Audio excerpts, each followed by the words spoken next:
कल हमने मनी और बैंकिंग चैप्टर शुरू किया था और हमने देखा था कि मुद्रा किसे कहते हैं और वस्तु विनिमय पद्धति किसे कहते हैं और वस्तु विनिमय पद्धति के क्या कमियां हैं।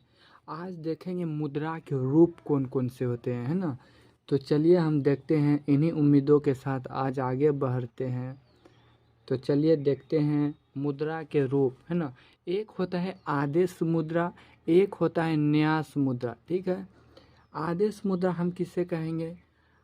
इससे आदेश मुद्रा, इससे अभिप्राय उस मुद्रा से है जो सरकार के आदेश द्वारा जारी किया जाता है। क्या है? आदेश मुद्रा, इससे अभिप्राय उस मुद्रा से है जो सरकार के आदेश द्वारा जारी किया जाता है। इसमें सभी प्रकार के नोट एवं सिक्के शामिल हैं जिसे सरकारी आदेश पर जारी किया है। मान लीजिए आदेश मुद्रा, जो जितने भी सिक्के और नोट हैं वो सरकार के आदेश पर जारी होता है, उसी को हम आदेश मुद्रा जारी करते हैं। न्यास मुद्रा क्या आता है? न्यास मुद्रा यह वह मुद्रा होती है जो प्राप्तकर्ता और अदाकर्ता के बीच परस्पर विश्वास पर आधारित होती है। उदाहरण के लिए चेक एक न्यास मुद्रा। क्या है? चेक एक न्यास मुद्रा है। इसे भुगतान के रूप में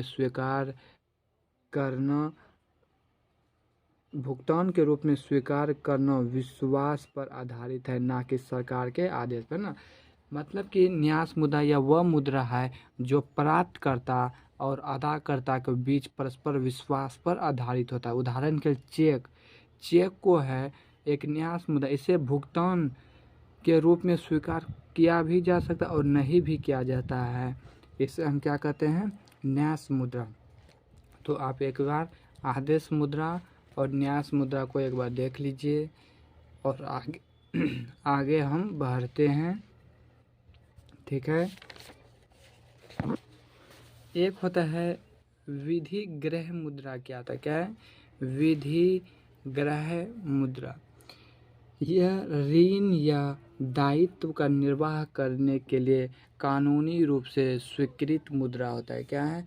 ऋण या दायित्व का निर्वाह करने के लिए कानूनी रूप से स्वीकृत मुद्रा है। ठीक है, कहता अब देखिए मुद्रा के प्रकार। कहता पूर्णकाय मुद्रा और शाख मुद्रा किसे कहते हैं? क्या है? पूर्णकाय मुद्रा और शाख मुद्रा किसे कहते हैं? पूर्णकाय मुद्रा को फुल बॉडीज मनी भी कहते हैं। ठीक है, यह वह मुद्रा है जिसका मौद्रिक मूल्य उसके वस्तु मूल्य के बराबर होता है।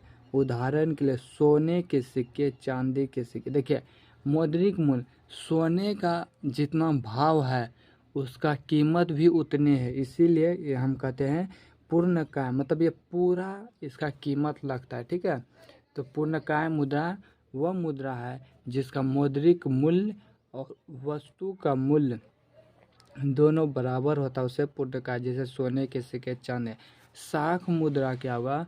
शाख मुद्रा यह वह मुद्रा है जिसका मौद्रिक मूल्य उसके वस्तु मूल्य से अधिक होता है। क्या है? मौद्रिक मूल्य वस्तु मूल्य से। मान लीजिए कागज का वैल्यू कितना होगा?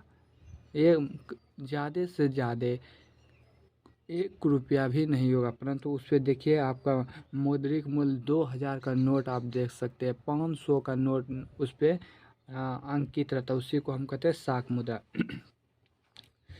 तो देखिए मुद्रा के अब हम कार्य देखते हैं। क्या है? मुद्रा के कौन कौन से कार्य है। ठीक है, मुद्रा के 2 कार्य होता है।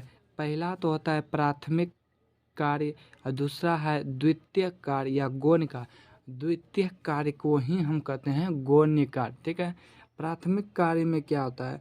प्राथमिक कार्य विनिमय का माध्यम होता है। क्या है? प्राथमिक कार्य के अंतर्गत 2 कार्य आता है। पहला है तो मुद्रा जो है एक विनिमय का माध्यम है, दूसरा है मुद्रा मूल्य का मापदंड है। क्या है?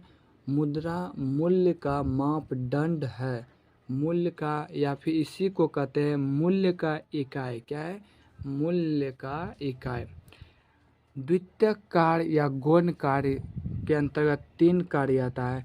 पहले स्थगित भुगतान का मान्य आता है, दूसरा है मूल्य का संचय आता है, तीसरा है मूल्य का हस्तांतरण आता है। क्या है?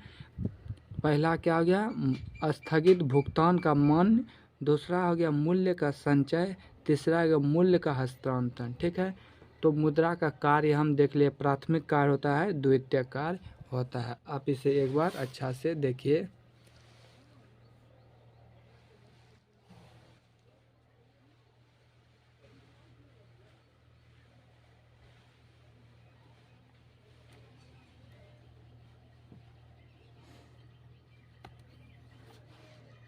आज के लिए बस इतने ही, आगे हम देखेंगे कल। इसी तरह आप पढ़ते रहिए और आगे बढ़ते रहिए, यही भगवान से दुआ है।